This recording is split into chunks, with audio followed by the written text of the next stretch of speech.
Los trabajadores acusan a un hombre humilde de ladrón y llaman a la policía, pero él era el jefe dueño de la mansión. El sol de las 5 de la tarde en los Hamptons poseía una cualidad engañosa. No calentaba como el sol del mediodía, sino que doraba. Era una luz oblicua, lánguida y cruelmente bella, que bañaba las fachadas impolutas de las mansiones, alargaba las sombras de los robles centenarios y convertía el rocío del césped perfectamente recortado en un manto de diamantes minúsculos. En ese barrio, donde el dinero no se gritaba, sino que se susurraba en el crujir de la gravilla bajo las ruedas de un Bentley. El silencio no era ausencia de sonido, sino un lujo acolchado, interrumpido solo por el susurro lejano del mar o el zumbido discreto de una podadora eléctrica manejada por alguien invisible. El aire olía a sal, a tierra mojada recién regada y a dinero. Mucho dinero, un olor a limpieza, a orden, a un mundo tan perfectamente gestionado que hasta la naturaleza parecía seguir un guión. En medio de esta postal de opulencia serena, una figura desentonaba como una nota agria en una sinfonía perfectamente ejecutada.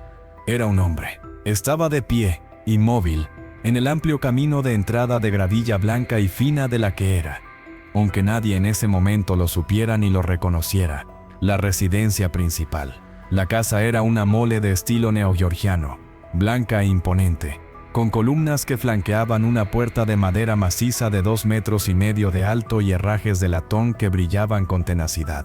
Las ventanas, de guillotina, reflectantes como ojos de felino dormido, parecían observar la escena con una indiferencia absoluta. El hombre se llamaba Eliseo Rojas y llevaba puestos unos pantalones de mezclilla desteñidos, gastados en las rodillas y doblados sobre unas botas de trabajo pesadas, cubiertas de una capa seca y polvorienta de cemento, tierra y astillas de madera. Una camisa a cuadros, verde y negra, de tela áspera y de esas que se compran en paquetes de 3, le colgaba holgada de unos hombros que, sin embargo, sugerían una fuerza acostumbrada al esfuerzo constante, a cargar vigas y a empujar carretillas. En sus manos, enguantadas con unos guantes de cuero marrón rajados en los dedos índice y pulgar, sostenía con una mezcla de perplejidad y creciente angustia una cafetera de aluminio vieja, la clase de termo abollado que se lleva a las obras lleno de café cargado, caliente y amargo, el combustible de los madrugadores. Su respiración, a pesar de su intento por controlarla, formaba pequeños y efímeros nubarrones en el aire fresco del atardecer. No tenía frío, de hecho, un calor incómodo, fruto de la incredulidad y la tensión, le subía por el cuello, teñiendo de un rojo intenso su piel curtida por décadas de sol y viento. Sus ojos, de un color avellana desgastado, recorrían la fachada de la casa que él había diseñado, ladrillo a ladrillo, con una expresión que no era de admiración, sino de pertenencia. Una pertenencia ansiosa y mancillada por el surrealismo de la situación. Frente a él, formando un semicírculo hostil que le cortaba el paso físico y simbólico a la majestuosa puerta principal, estaban ellos, Ben, el jefe de seguridad, con su traje negro ajustado que parecía pintado sobre él, sus gafas de sol reflectantes a pesar de la luz ya tamizada del atardecer, y su postura de ex militar, que nunca dejó el servicio, y 2 de los jardineros más nuevos, Marco y Luis, hombres a los que él mismo, Eliseo, había dado trabajo personalmente hacía menos de 3 meses, tras una breve charla en español en el garaje. Ben sostenía en la mano, con una profesionalidad exagerada que rayaba en lo teatral, un walkie-talkie negro que crujía de estática intermitente, un sonido que cortaba el silengo like a knife. Marco, un hombre con brazos gruesos y una expresión permanentemente ceñuda, apretaba con fuerza blanca el mango de una pala de jardinería, como si el utensilio inofensivo pudiera transformarse en un arma en cualquier momento. Luis, más joven, de rostro aún no del todo marcado por la dureza del trabajo, evitaba mirarlo directamente, clavando la vista en la gravilla perfecta a sus pies, visiblemente turbado e incómodo. «Ya te he dicho que no me mientas». La voz de Ben era plana, fría, cortante como el filo de una espada. Un tono aprendido en manuales de seguridad corporativa, desprovisto de toda calidez o curiosidad humana. «¿Qué haces aquí?» «Exactamente. Esta propiedad es privada. No hay entregas programadas». Eliseo parpadeó. Lentamente, como si al abrir los ojos again la escena hubiera cambiado. Pero no. El mundo alrededor parecía haberse ralentizado, enfocándose en este momento absurdo. El canto de un petirrojo en un roble cercano sonó estridente, como una alarma. El crujido de la gravilla bajo sus pesadas botas al ajustar su peso fue un estruendo en la quietud. «¿Ven?», dijo, y su propia voz le sonó rara, áspera, como si no la hubiera usado en días. «¿Ven? Soy yo, Eliseo». «No me des familiaridades», espetó Ben, adelantando un paso. Su postura era rígida, inflada por una autoridad que en ese momento se sentía más tangible que la propia casa. «He revisado los registros de entrada del día en la caseta. No hay proveedores, ni repartidores, ni visitas autorizadas después de las 4. Y tú no estás en la lista. Nunca has estado». Hizo una pausa deliberada, dejando que las palabras como piedras cayeran sobre Eliseo. «Así que repito, ¿qué estás haciendo aquí?» Marco, el jardinero, con la musculatura de sus brazos tensa bajo la sudadera gris de trabajo, apretó la pala un poco más, sus nudillos blanqueando. «Vamos, hombre. Sé razonable», intervino, con una voz más áspera, menos educada que la de Ben. «No nos hagas perder el tiempo. Ya te vimos dando vueltas antes. ¿Qué llevas en esa bolsa?» Su mirada se desvió hacia la mochila de lona gastada, de un color verde oliva apagado que colgaba, sencilla y mundana, del hombro derecho de Eliseo. Era una mochila ordinaria, de esas que se compran en cualquier tienda de suministros o ferretería por menos de $20. Tenía manchas de pintura seca de varios colores, un rotulador negro que había explotado en algún momento, y el desgaste natural de años de uso y abuso. Para ellos, en ese contexto, bajo la luz dorada y traicionera de la tarde, era el contenedor perfecto para botines imaginarios. Joyas de la señora, electrónica caro, cubiertos de plata, quién sabía qué más. Eliseo siguió la mirada de Marco hacia su propia mochila, y por primera vez, un escalofrío genuino de incomprensión le recorrió la espalda. No era miedo, aún no. Era la incredulidad absoluta, el vacío que se abre cuando la realidad se desgarra, por una costura que no sabías que existía. «Es mi mochila de trabajo», tartamudeó, sintiéndose absurdamente vulnerable bajo la mirada acusadora. La cafetera de aluminio en sus manos era un peso ridículo, un objeto de prueba en su contra. «He estado en el cobertizo de la playa, arreglando el deck. Se estaba hundiendo en una esquina por la humedad. Llevo ahí desde las 7 de la mañana. Solo vine a por más café y a hablar con mi esposa». Ben esbozó una sonrisa fría, desprovista de cualquier rastro de humor o empatía. Era la sonrisa de quien cree tener todas las piezas del rompecabezas. «El cobertizo de la playa tiene su propio equipo de mantenimiento externo, contratado directamente por la señora Worthington. No tú, Worthington». El apellido sonó como un latigazo en el aire tranquilo. Eliseo lo conocía demasiado bien como para oírlo en boca de Ben de esa manera, tan fría y formal.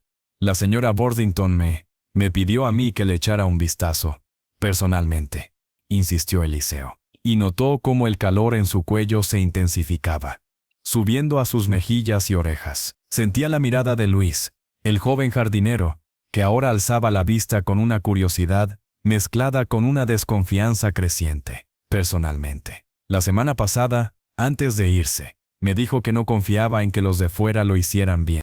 «¿Personalmente?». Ben soltó una risa corta, áspera, un sonido que no cuadraba con la elegancia del entorno. «La señora Worthington está en Ginebra. Lleva allí 2 semanas para esas conferencias médicas, y no habla con el personal de mantenimiento. Menos aún con…». Hizo una pausa deliberada, calculada para herir, y sus gafas de sol reflectantes barrieron la figura de Eliseo de la cabeza a los pies, capturando su imagen distorsionada y diminuta. Un hombre pequeño, sucio, fuera de lugar, un grano de arena en el engranaje perfecto, con los jornaleros que trabajan en el jardín. Eliseo apretó la cafetera. El aluminio, viejo y cansado, cedió ligeramente bajo la presión de sus dedos enguantados. El personal, los jornaleros del jardín. Las palabras le resonaron en el cráneo, cada una un pequeño martillazo. Él había contratado a Ben. Lo había entrevistado personalmente en la biblioteca de la casa, con sus estanterías de roble repletas de libros que él había leído ofreciéndole un whisky Glenfiddich de 25 años que Ben había rechazado cortésmente citando el protocolo. Le había explicado personalmente los intricados sistemas de seguridad. Le había hablado de su familia, de lo preciado que era ese lugar para ellos, de su hija Sofía. Y ahora, ese mismo hombre lo miraba como si fuera un gusano, una alimaña que había trepado por la valla electrónica. «Ben, por favor». La voz de Eliseo se quebró. No por Teatrix, sino por una frustración que empezaba a ahogarle, a apretarle la garganta. «Mira mi cara. ¿De verdad no me reconoces? Soy Eliseo. Eliseo Rojas. Te he visto rondar por la propiedad antes», dijo Marco, con tono acusatorio, buscando la aprobación de Ben. «La semana pasada, cerca de los contenedores de basura, mirando dentro. Y el otro día, junto a la cochera, como midiendo las ventanas, siempre merodeando. Pensé que eras de la nueva empresa de reciclaje, pero no llevabas el uniforme. Merodeando». Eliseo recordó esos momentos, con una claridad dolorosa. La semana pasada, comprobando personalmente que el nuevo sistema de segregación de residuos que había implementado funcionara correctamente. Hablando con el encargado de limpieza sobre los horarios, junto a la cochera, inspeccionando una grieta fina en el pavimento que le había llamado la atención y que quería reparar antes de que se hiciera mayor. Siempre con esa mochila de lona, con su termo de café, siempre siendo él mismo, siempre en su casa, caminando por su tierra. «No estoy merodeando», susurró, pero su voz fue arrastrada por el susurro de las hojas de los robles meciéndose. «Estoy en casa». Ben lo oyó. Sus labios, delgados y pálidos, se fruncieron en una línea delgada y dura. «¿En casa?», repitió, y el walkie-talkie en su mano crujió de nuevo, como riéndose de la situación. «Esto se pone mejor. ¿Vas a decirme ahora que esta es tu casa? ¿Que vives aquí?» El pánico. Un pánico frío y metálico que le heló la sangre a pesar del calor que sentía. Comenzó a trepar por las piernas de Eliseo, agarrotándole los músculos, haciéndole sentir pesado y torpe. ¿Cómo había llegado a esto? ¿Cómo era posible que la vida, el destino, o una cruel broma del azar, te pusieran en una situación tan surrealista, tan humillante? Miró hacia las ventanas del segundo piso, hacia la que era su habitación, la que compartía con Elena. Las cortinas de lino blanco, que él había elegido en una tienda del Soho tras meses de deliberar, estaban corridas. No se veía movimiento en la penumbra interior. Elena debía de estar todavía descansando, con sus audífonos puestos, escuchando su audiolibro, ajena por completo al drama absurdo y grotesco que se desarrollaba en su propia puerta, o en el lugar que debería ser su santuario. Tengo llaves», dijo Eliseo, con un destello de esperanza que le iluminó brevemente los ojos. Dejó el termo en el suelo con sumo cuidado, como si fuera de cristal soplado, y no de aluminio barato, y se llevó la mano enguantada al bolsillo delantero de sus pantalones. El movimiento fue instantáneo. Ben se puso en guardia, adelantando el hombro, y Marco alzó la pala unos centímetros, con un crujido audible de gravilla bajo sus pesadas botas de trabajo. «Tranquilo», gritó Ben, su voz perdiendo por fin su falsa compostura profesional, agudizándose con un deje de nerviosismo. «Saca la mano muy lentamente. Vacía, déjala a la vista». Eliseo se detuvo, paralizado, su mano a mitad de camino dentro del bolsillo. La orden, el tono, la pala alzada, todo era tan surrealista, que por un momento pensó que estaba teniendo una pesadilla febril. Vio sus propias manos, temblorosas a pesar de los guantes, salir del bolsillo vacías. Luego, con una lentitud exagerada, como si cualquier movimiento brusco pudiera desatar una violencia latente, se quitó el guante derecho con los dientes. La piel debajo estaba callosa, surcada de cicatrices antiguas, líneas de suciedad incrustadas y uñas rotas y desiguales. Metió los dedos desnudos, sensibles al tacto de la tela áspera, en el bolsillo y sacó un llavero de metal simple, sin adornos. Colgaban de él 3 llaves, una larga y moderna, de seguridad, con un código de barras, otra más pequeña y antigua de bronce para la puerta trasera de la cocina que siempre usaba, y una tercera diminuta para el cofre de los recuerdos de su hija Sofía, escondido en el ático. «Mira», mostró el llavero en su palma abierta como ofreciendo migas a un pájaro asustadizo. La llave de la puerta principal. la de la cochera, la del cobertizo. Pruébalas. Abre la puerta con mi llave, verás. Ben ni siquiera se inclinó para mirar de cerca. Su expresión detrás de las gafas era de puro desprecio y una lógica burocrática impenetrable. Cualquier ladrón profesional puede tener llaves falsas o haber hecho un molde. ¿De verdad crees que somos tan ingenuos, que voy a poner una llave que me das tú en la cerradura de la señora Worthington? Escupió el nombre como si fuera sagrado. Podrías haberla alterado, podría romper la cerradura o activar alguna alarma. Hizo una seña con la cabeza a Marco. Un movimiento rápido y seco. Revisa la bolsa. A ver qué más lleva. No. La palabra salió de la boca de Eliseo como un disparo, firme y clara, cargada de una autoridad que no había usado en años. Por primera vez, su postura se enderezó. La humildad y la perplejidad se evaporaron, reemplazadas por una chispa de la autoridad que había cultivado durante 30 años, dirigiendo su empresa, tomando decisiones que afectaban a cientos de familias, firmando cheques con más ceros de los que estos hombres verían en su vida. Pero esa chispa, en su rostro sudoroso y vestido con harapos, solo pareció enfurecerlos más, interpretándola como desafío. Marco no esperó una segunda orden. Con un movimiento rápido y brutal, agarró la correa de la mochila y tiró de ella con fuerza, arrancándola del hombro de Eliseo, con tanta violencia que hizo girar a éste sobre sí mismo, haciéndole perder el equilibrio por un segundo. «Deténganse», gritó Eliseo. Pero era demasiado tarde. Su voz se perdió en el aire. Marco, con dedos torpes y ansiosos, desabrochó los cierres de la mochila y volcó su contenido sobre la gravilla blanca e impecable, manchando su perfección con la realidad mundana de Eliseo. El mundo se detuvo. Cayó un silencio profundo, roto solo por el sonido metálico y mundano de los objetos al chocar contra las piedras blancas. No había joyas, no había electrónica. No había objetos de valor monetario. Sobre la gravilla, esparcido como un altar a una vida simple y trabajadora, se derramó la vida íntima y conmovedora de Eliseo Rojas. Un sándwich de pan integral con queso cheddar y lechuga, envuelto en papel encerado, ahora medio deshecho y aplastado por el forcejeo. Una manzana roja, brillante y perfecta, que rodó unos centímetros antes de detenerse contra el zapato de Ben. Una libreta Moleskine negra, gastada en las esquinas, llena de anotaciones en una letra apretada, números de proyectos, sketches de diseños de carpintería, ideas para el jardín, recordatorios para comprar flores para Elena.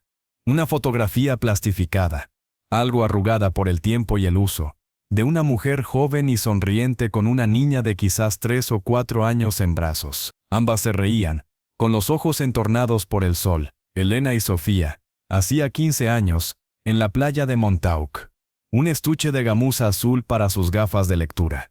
Una carpeta de documentos abultada, llena de facturas de proveedores, planos arrugados de la propiedad, con anotaciones en los márgenes y un contrato de renovación del seguro de la casa, que debía revisar y firmar esa misma noche.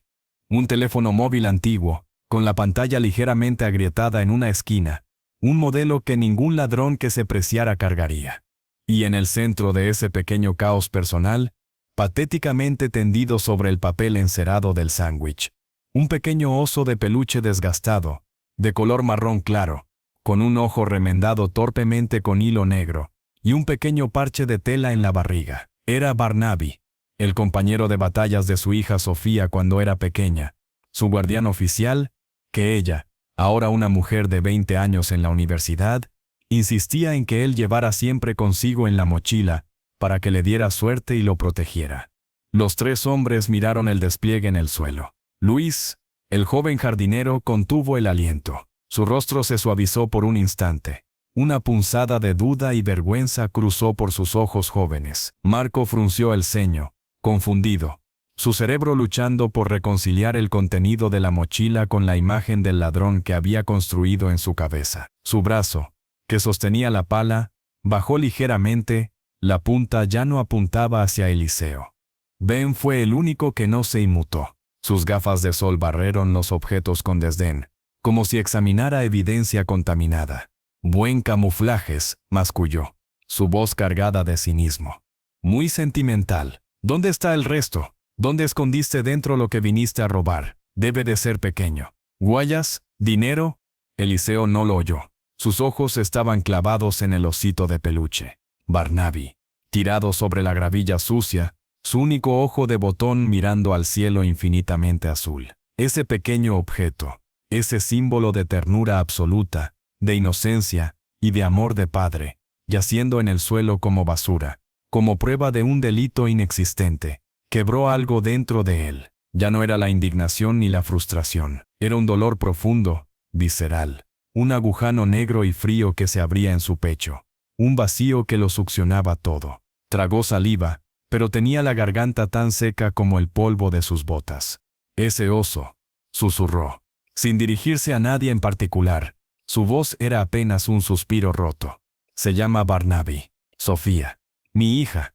Se lo regalé el día que nació. Me lo dio a mí para que me protegiera. Una lágrima caliente y traicionera logró escapar de su ojo y se deslizó por su mejilla sucia, dejando un surco limpio a su paso. Luis bajó la mirada, completamente avergonzado, deseando que la tierra se lo tragara. Marco carraspeó, incómodo, cambiando el peso de un pie a otro. La pala ya descansaba completamente en el suelo. «Cállate», ordenó Ben, pero su voz había perdido un ápice de su firmeza inicial. La evidencia tangible de la humanidad de Eliseo, de su paternidad, de su vida ordinaria, esparcida a sus pies, era un argumento difícil de refutar, incluso para su mentalidad blindada por el protocolo. Luis, revisa sus bolsillos, a ver si lleva algo más. Jefe, yo, titubeó Luis, mirando a Ben con ojos suplicantes, como pidiendo clemencia que no lo obligara a hacer eso. ¿Y sí? Ahora, rugió Ben, recuperando parte de su ferocidad, tal vez para ocultar su propia y creciente inseguridad. Luis, con el rostro congestionado por la vergüenza y la obediencia forzada, se acercó a Eliseo. Sus manos, jóvenes y fuertes, pero visiblemente temblorosas, se posaron en los costados del hombre, palpando los bolsillos de los pantalones. Eliseo notó el tacto de los dedos de Luis a través de la tela áspera. Una violación íntima, grotesca, que le hizo cerrar los ojos con fuerza. Respiró hondo, conteniendo las lágrimas de rabia y humillación que le quemaban los párpados. Olía a sudor, a tierra húmeda y al jabón de limón barato que Luis usaba. «Nada, jefe», dijo Luis, retrocediendo rápidamente, como si hubiera tocado fuego. «No tiene nada más. Solo un pañuelo de papel». Ben maldijo entre dientes, un sonido sordo y frustrado. El walkie-talkie en su mano crujió de nuevo, una estática ensordecedora en el silencio tenso. «Ben, ¿qué pasa? ¿Todo bajo control? Over». Era la voz de Sara, la gerente de la casa, desde el interior, nítida y preocupada.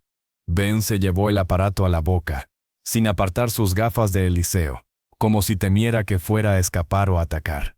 «Sí, Sara, tenemos una situación, un intruso. Parece inofensivo, pero es persistente. Dice que es el dueño». Una risotada metálica y distorsionada salió del walkie-talkie, la voz de Sara claramente divertida. Eliseo cerró los ojos. La risa de Sara, una mujer eficiente, siempre correcta y de modales impecables, a la que él consideraba casi una amiga, una confidente de Elena, le cortó como un cuchillo en el corazón. Era la puntilla final. ¿El dueño? La voz de Sara sonó divertida, burlona. «Dios, otro lunático. El de la semana pasada decía que era el jardinero jefe de la reina de Inglaterra. ¿Quieres que llame a la policía? Ya sabes que el señor Worthington no tolera estas cosas. Es muy estricto con la seguridad». El señor Worthington. Otra vez. Eliseo abrió los ojos. Worthington era el apellido de soltera de Elena. Él, Eliseo Rojas, nunca lo había cambiado legalmente. A Elena le gustaba su apellido. Tenía un negocio pequeño con ese nombre. Y a él le había dado igual siempre. Su empresa, su éxito, su fortuna, se había construido bajo su nombre, Eliseo Rojas. Pero aquí, en este mundo de apariencias, de protocolos y de tarjetas de visita, él era el señor Worthington, un fantasma, un nombre en unos papeles del seguro y en la factura de la luz, un marido ausente, un empresario siempre viajando, del que nadie Aparentemente recordaba la cara o conocía su verdadero nombre. Sí, dijo Ben, con decisión, agarrando el clavo ardiendo que Sara le ofrecía. Llama a la policía. Diles que tenemos a un individuo intentando forzar entrada, suplantando identidad. Sus labios se curvaron en una mueca de suficiencia, aliviado de tener un camino a seguir, un protocolo que cumplir. Que vengan con calma. No parece peligroso, solo confundido. No, la palabra fue un hilo de voz, pero cargado con el peso de toda una vida de trabajo, de lucha, de amor por esa casa y su familia. No llames a la policía, por favor. Demuéstrame quién eres, retó Ben, bajando el walkie-talkie desafiante. Si eres quien dices que eres, demuéstralo de una vez. Mi familia está dentro, explotó Eliseo. Y por fin, su voz resonó con toda la fuerza de su desesperación, con el eco de 30 años de authority que emergía desde lo más profundo de su ser. Mi mujer, Elena, está enferma, está descansando arriba, tiene migrañas terribles, está con medicación. Por favor, por el amor de Dios, no hagan ruido, no la asusten, solo dejen que entre, que suba y se lo demostraré. Ella les dirá quién soy. Claro, dijo Marco, recuperando su brío al ver que Ben tomaba el mando de nuevo, y luego sales corriendo por la puerta trasera con los cubiertos de plata. Muy listo. Mira mi foto, suplicó Eliseo, su voz quebrada por la emoción, señalando la libreta Moleskine en el suelo. Ahí dentro, en la solapa, hay una foto de mi familia, de hace unos años, pero somos nosotros, delante de esta misma casa. Ben hizo una seña a Luis, que parecía aliviado de tener algo que hacer que no fuera registrar a un hombre inocente. El joven se agachó y recogió la libreta con cuidado, como si fuera algo delicado. Pasó las páginas llenas de anotaciones y dibujos con una reverencia tácita, hasta encontrar una fotografía pegada en la solapa interior. Era una imagen en color, un poco desvaída por el sol. Eliseo, más joven, con el pelo más grueso y solo canas en las sienes, sonreía con una felicidad genuina, con los brazos alrededor de Elena, radiante con un vestido de verano, y de Sofía, una adolescente de 13 o 14 años con una sonrisa tímida y braces. Estaban los tres sentados en los escalones de la entrada de la casa, la misma puerta que ahora les estaba negada. Luis la miró. Luego alzó la vista hacia Eliseo, sudoroso, envejecido, cubierto de polvo y de la angustia del momento. Sus ojos se movieron entre la foto y el hombre, una y otra vez, comparando los rasgos, la sonrisa, la luz en los ojos. La duda se transformó en una horrible y creciente semilla de certeza.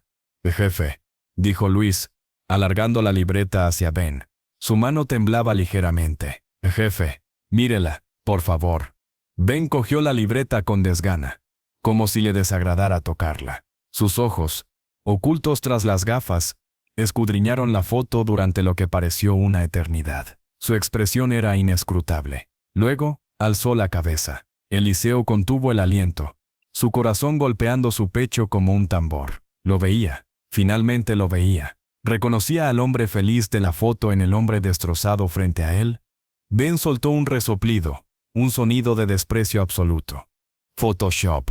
Bastante bueno, la verdad. Le devolvió la libreta a Luis con un gesto brusco. Guarda eso. Es prueba. Puede que haya estado acechando a la familia para hacerse pasar por ellos. El mundo de Eliseo se desvaneció. Se sintió mareado, como si la gravilla bajo sus pies se hubiera convertido en arenas movedizas y se lo estuviera tragando. Ya no había argumento, no había prueba, no había razón que pudiera penetrar el muro de prejuicios, de protocolos ciegos y de autopreservación profesional que Ben había construido a su alrededor. Él, que había diseñado cada centímetro de esa casa, que había elegido personalmente cada baldosa, cada color de la pared, cada árbol del jardín, que conocía cada grieta y cada sombra, era un extraño en su propio paraíso, un fantasma en su propia vida. En ese momento de absoluta desesperación, un sonido lo cambió todo. Fue un chirrido suave, metálico, seguido de un clic sordo y familiar. El sonido inconfundible de la cerradura de la majestuosa puerta de madera siendo girada desde dentro. Todos los presentes giraron la cabeza al unísono, como marionetas. Ben se enderezó, adoptando de inmediato su postura profesional de guardián. Pero una tensión nueva recorría su espalda. Marco bajó la pala por completo, tratando de parecer menos amenazante, casi escondiéndola detrás de su pierna. Luis se puso pálido, anticipando el desastre. La puerta se abrió lentamente, revelando la penumbra fresca y elegante del vestíbulo de mármol travertino, con el gigantesco candelabro de cristal apagado. Y allí, en el marco de la pora, iluminada por la luz dorada y sesgada de la tarde, apareció ella. Elena. Estaba pálida, con ojeras violáceas que hablaban de noches en vela y de una lucha silenciosa y agotadora contra el dolor. Llevaba puesto un fino albornoz de seda color marfil, que le colgaba de unos hombros delgados, y su pelo, una vez una cascada de oro oscuro, ahora estaba recogido en un moño deshilachado, que dejaba escapar mechones sueltos alrededor de su rostro afilado y demacrado. Se apoyaba en el marco de la pora con una mano delgada, casi translúcida, en la que las venas azules se marcaban bajo la piel. En la otra mano, sostenía con fuerza el audífono que se había quitado, lo que explicaba por qué no había oído la conmoción antes. Sus ojos, de un azul claro que siempre le había recordado a Eliseo el mar en un día de invierno, barrieron la escena con una lentitud que goteaba confusión y desorientación. Vio la gravilla blanca desparramada con los objetos personales de su marido. Vio la cafetera de aluminio en el suelo, sola y abandonada. Vio a los 3 empleados formando un círculo hostil, tenso. Y finalmente, sus ojos se posaron en Eliseo, su Eliseo, con el rostro desencajado por una angustia que ella no había visto ni en los peores momentos de la construcción de su imperio, con los hombros caídos en una postura de derrota absoluta que le partió el corazón. Eliseo. Su voz era un hilillo de sonido, ronca por el desuso, la medicación y el sueño. ¿Qué pasa? ¿Qué es todo este ruido? Su mirada se posó en Ben, buscando una explicación profesional, una razón para el caos. Ben, ¿qué ocurre? ¿Hay algún problema? Ben se aclaró la garganta, visiblemente alterado por la aparición de la dueña de la casa, la verdadera dueña, en un estado tan evidentemente vulnerable y frágil. Su confianza pareció resquebrajarse un poco más. Señora Worthington, por favor, vuelva adentro. Todo está bajo control. No se preocupe. Tenemos una pequeña situación con un intruso. La policía está en camino. Todo está gestionado. Elena frunció el ceño con dificultad, la confusión profundizándose en sus rasgos. Miró a Eliseo de nuevo, buscando en sus ojos una explicación, una reassurance. Eliseo intentó hablar. Intentó sonreír para calmarla, pero solo consiguió emitir un sonido gutural, un quejido ahogado de impotencia. Le temblaban las manos incontrolablemente. Todo lo que quería en ese momento era correr hacia ella, encerrarse con ella dentro de su casa, alejar a todos estos extraños que habían invadido su vida y su paz. ¿Un intruso?, repitió Elena, como si la palabra no tuviera sentido en ese contexto. En su propio jardín. Su mirada recorrió de nuevo la escena, más despacio esta vez, deteniéndose en los objetos esparcidos en el suelo. Vio la libreta, vio la foto de su familia, ahora manchada de tierra. Vio el osito de peluche, Barnaby, el tesoro de su hija, tirado en la gravilla como un trapo. Y entonces, algo cambió en su rostro. La confusión y la desorientación se disiparon como por arte de magia, reemplazadas primero por un lento y horroroso entendimiento que le ensanchó los ojos, y luego, por una ola de cólera tan pura, tan intensa y tan glacial, que pareció irradiar de ella como el calor de una explosión, cambiando la temperatura del aire alrededor. El color regresó a sus mejillas, pero era un rojo manchado febril, de indignación feroz. Su cuerpo, tan frágil y quebradizo un instante antes, se irguió hasta su altura completa. Su mano, que se agarraba al marco de la pora para sostenerse, se cerró en un puño blanco, tirante. «Ven», dijo, y su voz ya no era un hilillo. Era fría, cortante como el cristal, cargada de una autoridad que no provenía de un manual de protocolo, sino de la sangre, del derecho, del amor y de la rabia de una leona defendiendo a su manada. ¿A qué te refieres exactamente con intruso?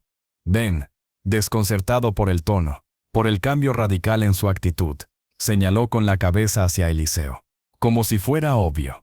A este hombre, señora, lo encontramos merodeando. Tiene llaves, tiene fotos falsas de su familia. Dice ser el dueño. Es un claro caso de suplantación o de inestabilidad mental. No se preocupe, ya, cierra la boca, lo interrumpió Elena. La orden fue tan seca, tan inesperada y tan cargada de desprecio, que Ben retrocedió físicamente, como si le hubieran abofeteado con las palabras. Su boca se abrió y cerró, sin sonido. Elena dio un paso fuera de la casa, descalza, sintiendo la gravilla fría y áspera bajo sus pies desnudos. Ignoró por completo a Ben, a Marco, a Luis. Sus ojos, llameantes de una furia glacial que parecía capaz de reducirles a cenizas, estaban clavados solo en su marido. Caminó hacia él, con pasos lentos pero firmes, decididos, hasta plantarse frente a él, en el centro del semicírculo, interponiéndose físicamente entre él y sus acusadores. El aire se tensó hasta el punto de ruptura. Nadie se movió, nadie respiró. El mundo se había reducido a este círculo de gravilla.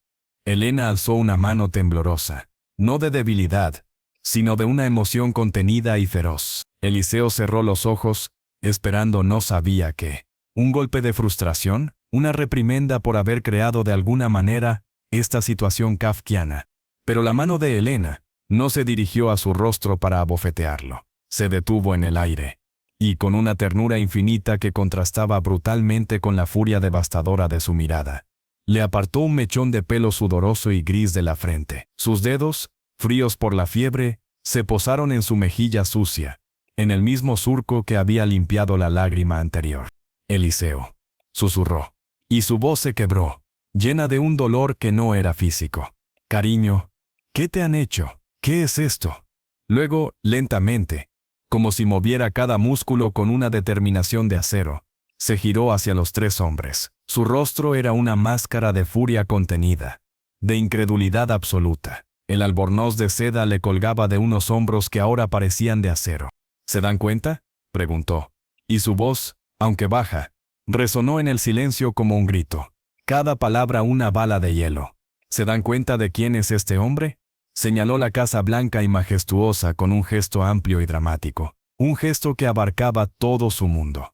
«Esta casa», exclamó, y la emoción, la rabia y la pena hicieron que su voz vibrara, que se elevara hasta quebrarse. Cada ladrillo, cada clavo, cada gota de sudor que la hizo posible pertenecen a él. Él eligió personalmente esta parcela. Él luchó con el arquitecto durante meses por el diseño de esa maldita ventana del vestíbulo, porque quería que la luz de la mañana me diera en la cara. Él plantó personalmente ese roble del que están debajo el día que nació Sofía. Su dedo acusador, delgado y pálido, se dirigió ahora directamente a Ben, que había palidecido visiblemente, y sus gafas de sol ya no parecían un escudo, sino una ridícula y patética pantalla que no podía ocultar su terror.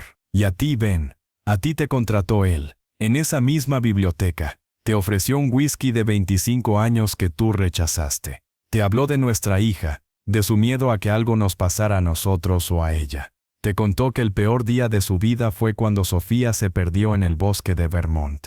Y él no estaba. Y tú, la voz le falló. Jadeó, llevándose una mano al pecho, como si el esfuerzo, la rabia y el dolor le estuvieran arrancando el alma. Eliseo quiso sostenerla, abrazarla, pero estaba paralizado, hechizado por la furia santa y protectora de su mujer, por esta versión de Elena, que no veía desde hacía años.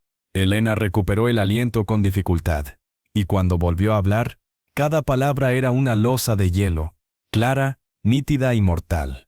Y tú hoy lo has acusado de robar su propia casa. Has puesto sus cosas, las cosas de mi marido, en el suelo. Has llamado a la policía para que se lleven al hombre que te da de comer, al hombre que paga tu sueldo cada viernes, al hombre que es dueño de todo lo que ves a tu alrededor. Todo. Ben estaba lívido. Se quitó las gafas de sol con un movimiento torpe y nervioso, revelando unos ojos pequeños, asustados, desprovistos de toda arrogancia. Su boca se abría y cerraba sin emitir sonido, como un pez fuera del agua. Marco había dejado caer la pala por completo. Esta cayó sobre la gravilla con un ruido sordo y definitivo. Luis miraba al suelo fijamente, y unas lágrimas silenciosas le recorrían las mejillas, limpiando el polvo de su rostro. Señora Worthington, balbuceó Ben. Su voz era un hilillo tembloroso, irreconocible. Yo no lo sabía. Él nunca lo vemos. Siempre está de viaje o en la ciudad, en traje y con esa ropa. Yo pensé, con esta ropa, Eliseo encontró por fin su voz. Era áspera, cargada de una emoción tan vasta que no tenía nombre, rabia, dolor, humillación, amor, todo mezclado. Miró sus propias manos, callosas y sucias, sus botas polvorientas. Esta es la ropa con la que construí todo esto, con la que levanté mi empresa desde la nada, desde un taller de carpintería. La ropa con la que trabajo, con la que sudo, con la que me gano la vida cada maldito día para que mi familia tenga esto, gritó, señalando la mansión con un gesto que abarcaba toda su vida, y para que imbéciles con traje me impidan la entrada a mi propia casa. El clímax de tensión era palpable. Un cristal fino a punto de hacerse añicos. La revelación había sido hecha. La verdad, brutal, humillante y grotesca, estaba tendida en el suelo, junto al sándwich aplastado, la libreta abierta y el osito de peluche. Pero justo cuando Eliseo pensó que el tormento había terminado, cuando creyó que la pesadilla se disiparía con las disculpas vacías y la retirada avergonzada de sus empleados, el sonido lo atravesó todo, cortando el aire cargado de la tarde como un cuchillo. Fue un sonido lejano al principio, un ulular apenas perceptible, pero que se fue acercando con rapidez inhumana, creciendo en intensidad hasta volverse ensordecedor. El ulular estridente, impersonal e implacable de una sirena de policía. 2 sirenas. 3. Eran agudas, oficiales, inconfundibles. El sonido de la ley, de la autoridad, de la humillación pública. La policía. Sara había hecho la llamada. Ben, en un acto reflejo de un profesionalismo moribundo, se llevó el walkie-talkie a la boca, pero su mano temblaba tanto que casi se le cae al suelo. Sara, cancela la llamada. Repito, cancela. Es un malentendido. Un error. ¿Me copias? Error. Pero era demasiado tarde, mucho demasiado tarde. Los destellos azules y rojos de los patrulleros se reflejaron ya en las ventanas inmaculadas de las casas vecinas, pintando la fachada blanca de la casa con colores de emergencia, de vergüenza, de escándalo. Los coches giraban ya en la calle privada, sus neumáticos crujiendo sobre el asfalto perfecto, acercándose inexorablemente a la entrada de gravilla. Eliseo miró a Elena. Ella lo miró a él. En sus ojos, la furia se había disipado, reemplazada por un horror idéntico al suyo, un miedo compartido que los unió en ese instante más que cualquier otra cosa. La verdad estaba fuera, pero el mecanismo de la humillación, una vez puesto en marcha, era imparable. No había protocolo para detenerlo. La revelación final, la que le dejó el corazón hecho trizas, no fue la de su identidad, sino la de su irreparable soledad, dentro de su propio mundo. Él, Eliseo Rojas, el hombre que lo tenía todo, el constructor, el proveedor, el patriarca, estaba a punto de ser esposado, interrogado y paseado frente a sus vecinos curiosos, frente a su mujer, enferma y vulnerable, frente a sus propios empleados aterrorizados, por el crimen de parecer demasiado humilde, demasiado real, demasiado humano, para ser el dueño de todo aquello. Los primeros coches patrulla frenaron con un chirrido de neumáticos sobre la gravilla, levantando una nube de polvo blanco y dorado que lo envolvió todo, difuminando las caras, las formas, la casa.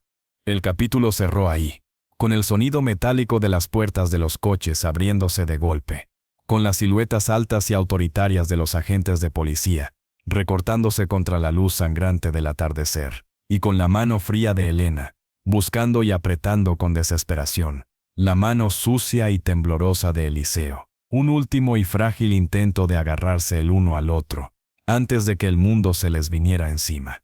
El chirrido de los neumáticos sobre la gravilla se mezcló con el ulular estridente que se apagó de golpe, dejando un silencio cargado y violento. 2 patrullas, azules y blancas, como 2 animales mecánicos, bloqueaban la salida. Las puertas se abrieron de golpe. De la primera bajaron 2 agentes con expresiones duras y profesionales, sus manos cerca de sus cinturones. De la segunda, un oficial de aspecto más senior, con el rostro surcado de arrugas, y una mirada que había visto demasiado.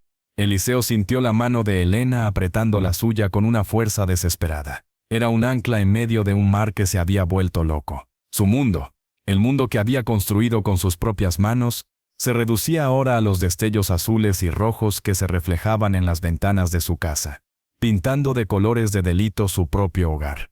El agente senior, cuyo nombre en la placa decía O'Malley, escaneó la escena con ojos escépticos. Vio a un hombre con ropa de obrero, pálido y tembloroso, agarrado de la mano de una mujer pálida y frágil en albornoz. Vio a 3 empleados. Uno de ellos, el de traje, claramente el de seguridad, paralizados, con caras de pánico y culpa. Vio una mochila volcada, un termo, un osito de peluche en el suelo. No parecía el escenario de un allanamiento de morada. ¿Quién hizo la llamada?, preguntó O'Malley. Su voz era grave, calmada, un contraste brutal con la tensión del ambiente. Ben, aún lívido, tragó saliva con dificultad. Abrió la boca, pero solo salió un sonido ahogado. Fue Sara, la gerente, quien apareció en la puerta principal, con los ojos como platos y un teléfono aún en la mano. Yo la hice oficial. Me dijeron que había un intruso, que se hacía pasar por el dueño. Su voz se quebró al ver la expresión de Elena, que la fulminaba con la mirada. O'Malley asintió lentamente, sin apartar los ojos de Ben. ¿Y usted? Es Ben Carter, jefe de seguridad de la propiedad, murmuró Ben, encontrando por fin la voz, pero evitando toda mirada. ¿Y este gentleman?, preguntó O'Malley, señalando a Eliseo con un movimiento de cabeza. Él, hay un malentendido, oficial, farfulló Ben. Pensaron que, la voz de Elena cortó el aire, clara y afilada a pesar de su debilidad. Soltó la mano de Eliseo y se encaró a O'Malley, crowning herself up to her full height. Pensaron que mi marido Eliseo Rojas, el dueño de esta casa, de la tierra en la que está usted parado, y del salario que cobran ellos, era un ladrón por llevar ropa de trabajo. O'Malley alzó una ceja, mirando alternativamente a Eliseo y a la imponente mansión. El contraste no podía ser más stark. ¿Tiene alguna forma de corroborar eso, señora? Por supuesto que sí, exclamó Elena, con una furia que le devolvía los colores al rostro. ¿Quiere ver nuestros pasaportes, las escrituras de la casa, los contratos de trabajo que él firmó con estas personas? ¿O prefiere preguntarle a cualquiera de nuestros vecinos quién construyó esta maldita casa hace 15 años? Mientras Elena hablaba, algo increíble sucedió. Eliseo, que había permanecido en un estado de shock paralizante, sintió que algo se rompía dentro de él. No era rabia ni vergüenza. Era algo más profundo, una resignación absoluta. Todo el peso de los últimos 30 años, el esfuerzo, las noches en vela, la obsesión por proveer, por construir un imperio tan grande que terminó por devorar su propia identidad, se vino encima de una vez. Dejó de temblar. Su respiración, que había sido entrecortada, se volvió lenta y profunda. Alzó la cabeza y miró a O'Malley directamente a los ojos. Ya no había rastro de súplica o desesperación en su mirada, solo una calma terrible y vacía. No, dijo Eliseo. Su voz no sonó áspera, ni quebrada. Sonó plana, firme, final. No hace falta.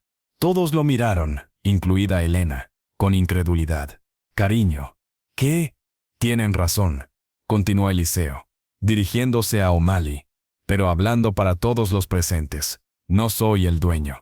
Un silencio absoluto se apoderó del jardín.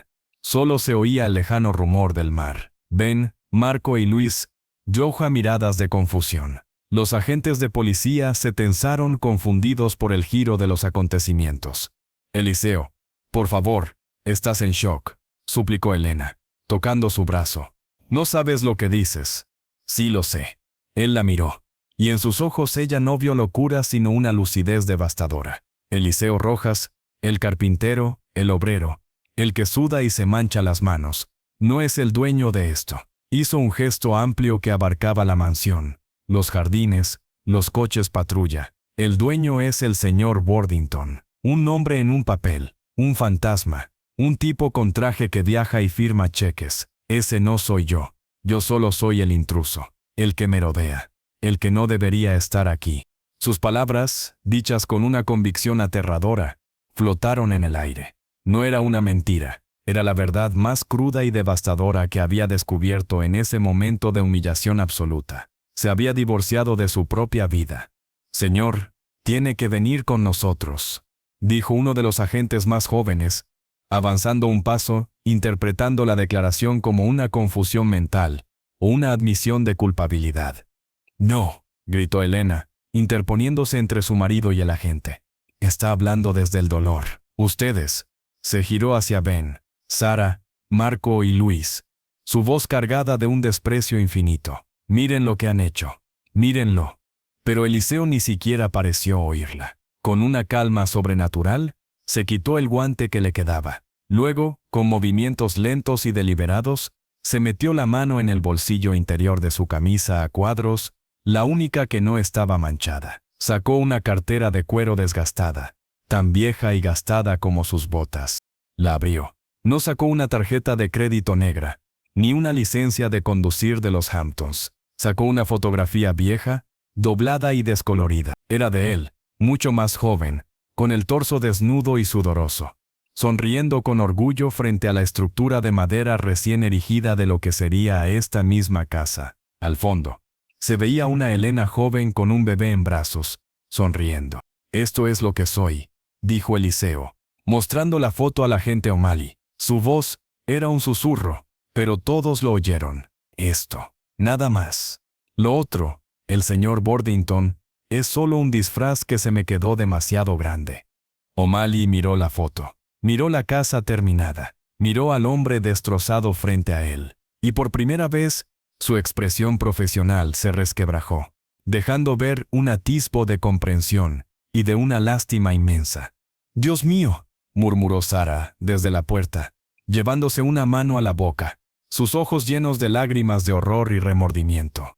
Ben parecía a punto de vomitar. Luis lloraba en silencio.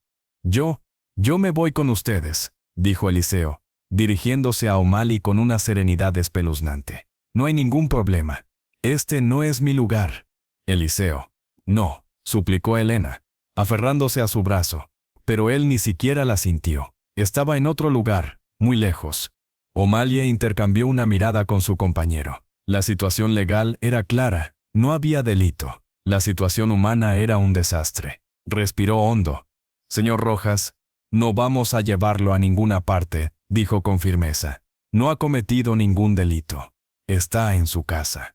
Pero las palabras ya no llegaban a Eliseo. Él solo asintió lentamente, como si estuviera de acuerdo con algo que solo él podía oír. Dio un paso hacia la patrulla, luego otro, caminando con la dignidad trágica de un hombre que camina hacia su propio patíbulo, aunque éste no existiera. Nadie se movió para detenerlo. Estaban paralizados por la magnitud de lo que habían presenciado. No era una escena de reconocimiento, sino de despojo. Le habían robado algo mucho más valioso que su dignidad. Le habían robado su identidad. Justo cuando su mano iba a tocar la manija de la puerta trasera de la patrulla, un sonido desgarrador rompió el hechizo. Fue el llanto de Elena. No era un grito, ni una súplica. Era un sonido gutural, primitivo, de una pena tan profunda que heló la sangre de todos los presentes. Se desplomó de rodillas sobre la gravilla, con las manos sobre el rostro, su cuerpo sacudido por sollozos que parecían no tener fin. El sonido atravesó la armadura de resignación de Eliseo. Se detuvo.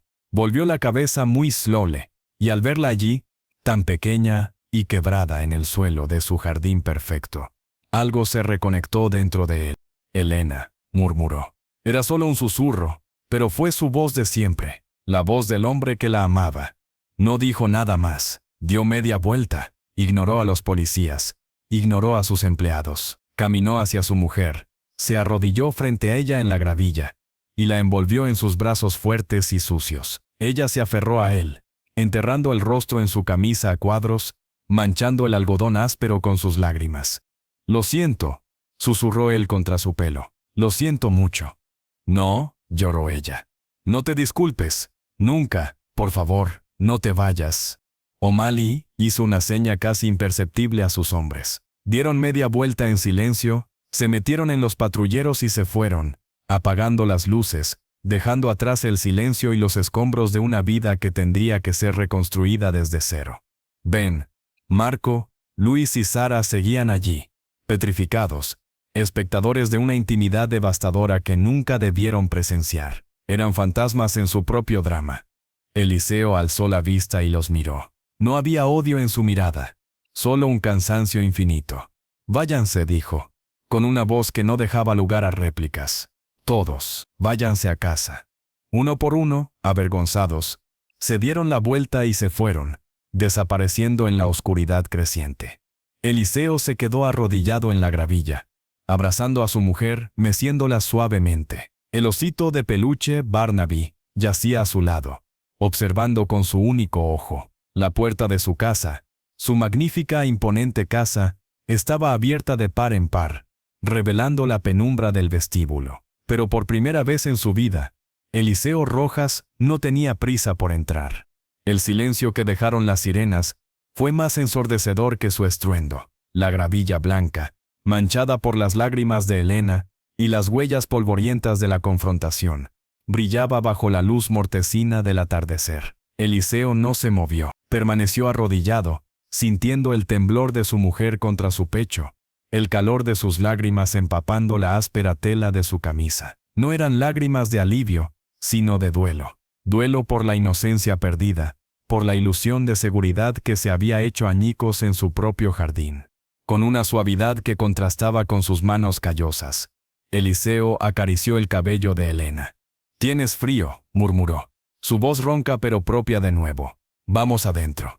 Ella asintió, débilmente, sin fuerzas para hablar. Él se incorporó con un gemido sordo, notando el peso de cada uno de sus 48 años, de cada uno de los 30 que había invertido en construir la prisión de lujo en la que ahora se encontraba. La ayudó a levantarse, sintiendo lo delgada y frágil que estaba bajo el fino albornoz. No la llevó hacia la majestuosa puerta principal. En vez de eso, rodeó la casa, caminando por un sendero de losas que él mismo había colocado hacía una década, hacia la puerta trasera de la cocina, la que siempre usaban. La cocina era enorme, de acero inoxidable y mármol blanco, impecable y fría como una revista de decoración. Eliseo encendió la luz. La claridad cruda reveló lo descompuestos que estaban ambos. Él, cubierto de tierra y con los ojos hinchados.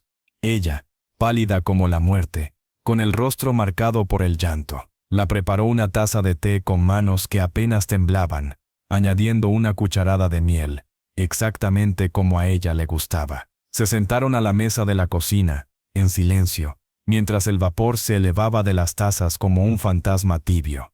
Fue Elena quien rompió el silencio. «No podemos seguir así, Eliseo». Él alzó la vista. No era una pregunta, era una declaración, un hecho. «Lo sé. No es su culpa», susurró ella, mirando su té. «Es la culpa de todo esto». Su gesto abarcó la cocina perfecta, la casa silenciosa, la vida que los había consumido. «Te has vuelto invisible en tu propia vida».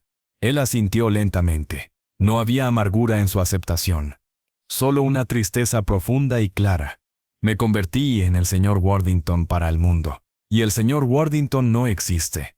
Es solo una firma, un nombre en una chequera. Para mí siempre fuiste Eliseo», dijo ella, tomando su mano sobre la mesa fría, «el que plantó el roble, el que arregla el deck con sus propias manos, el que lleva a Barnaby en la mochila. Ellos solo vieron el disfraz, y nosotros se lo permitimos». Una paz extraña, nacida del agotamiento y la verdad brutal, se instaló entre ellos. No hubo más palabras esa noche. Subieron a su habitación, no la suite confital con vistas al mar, sino la habitación más pequeña que usaban desde que las migrañas de Elena empeoraron, porque tenía las persianas más oscuras. Eliseo se quitó la ropa sucia y la dejó en un montón en el suelo, como la piel de una vida que ya no quería. Se duchó, y el agua caliente le lavó el polvo, pero no la memoria. A la mañana siguiente, un silencio diferente reinaba en la casa. No era el silencio de la opulencia, sino el de la expectación. Eliseo se vistió con unos vaqueros limpios y una camisa simple. Bajó a la cocina y encontró a Elena sentada a la mesa, con una carpeta abierta frente a ella. Era la carpeta de documentos que había volcado de su mochila. «He estado pensando», dijo ella, sin preámbulos. «Esta casa nos ha dejado de pertenecer. Nos pertenece a ella». Eliseo se sentó frente a ella. No necesitó que explicara más. «¿Qué quieres hacer?» «Venderla».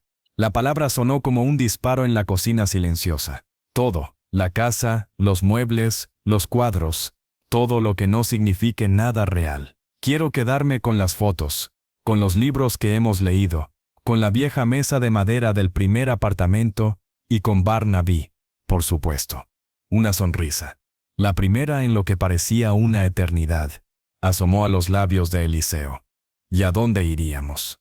«A Vermont», respondió ella, como si lo hubiera tenido decidido desde siempre. «A la cabaña junto al lago, la que tanto te costó arreglar, la que tiene goteras en el techo y la chimenea que siempre echa humo.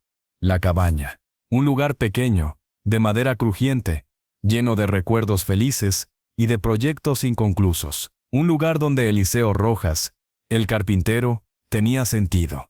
Allí», continuó Elena, su voz gaining strength, «no necesitaremos un Ben, o un Marco, o una Sara.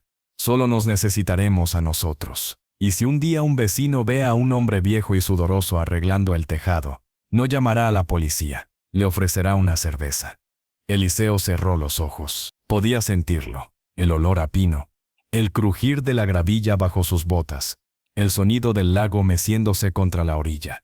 Podía verse a sí mismo, con una herramienta en la mano, arreglando su propia chimenea, para sí, para ella, no para mantener una fachada. «Sí», dijo, abriendo los ojos, «hagámoslo».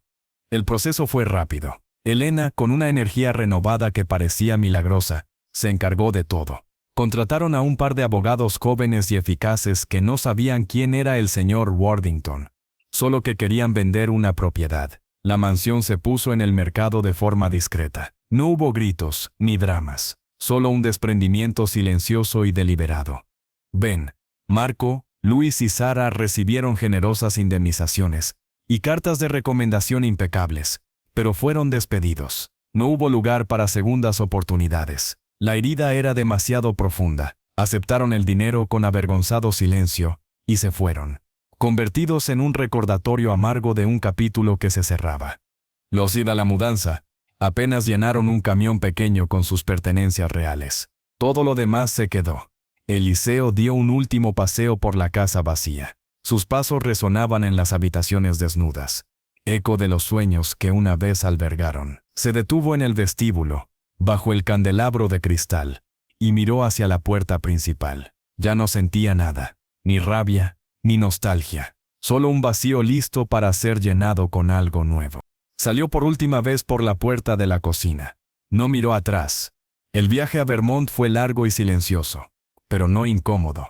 Era un silencio compartido, de comprensión. Cuando llegaron a la cabaña, olía a madera vieja, a humedad y a libertad. Estaba cerrada y polvorienta, pero era suya, realmente suya. Eliseo abrió las ventanas de par en par. El aire fresco del lago entró como una brisa salvaje, barriendo el pasado. «Bienvenido a casa», dijo Elena, rodeándolo con sus brazos desde atrás. Él posó sus manos sobre las de ella, ásperas contra suaves, y miró el lago que centelleaba bajo el sol de la tarde. No era una vista perfecta como la de los Hamptons. Había árboles torcidos, maleza, un viejo muelle desvencijado, pero era real. «Sí», susurró Eliseo, y por primera vez en décadas, la palabra casa le supo a verdad. «Estoy en casa». A la mañana siguiente, Eliseo se levantó al amanecer. Se puso sus viejos vaqueros, una camisa a cuadros y sus botas de trabajo. No tomó el termo de café. Bajó las escaleras de madera que crujieron bajo su peso. Un sonido familiar y querido. En el porche, respiró hondo el aire puro. Allí, apoyada contra la pared, estaba su caja de herramientas de carpintero, la misma con la que había empezado todo. La abrió. Cada herramienta estaba en su lugar, limpia y aceitada, esperándolo. Tomó un martillo. El mango de madera se ajustó a su palma como una extensión de su propio cuerpo. Sonrió. Hoy empezaría a arreglar la chimenea. Afuera, el primer rayo de sol iluminó el lago. Un vecino, un hombre mayor que pescaba desde su bote, alzó la mano en un saludo silencioso. Eliseo alzó la suya en respuesta. No era el señor Worthington, era solo Eliseo, el de las manos callosas, el que arreglaba cosas, y era más que suficiente. Fin.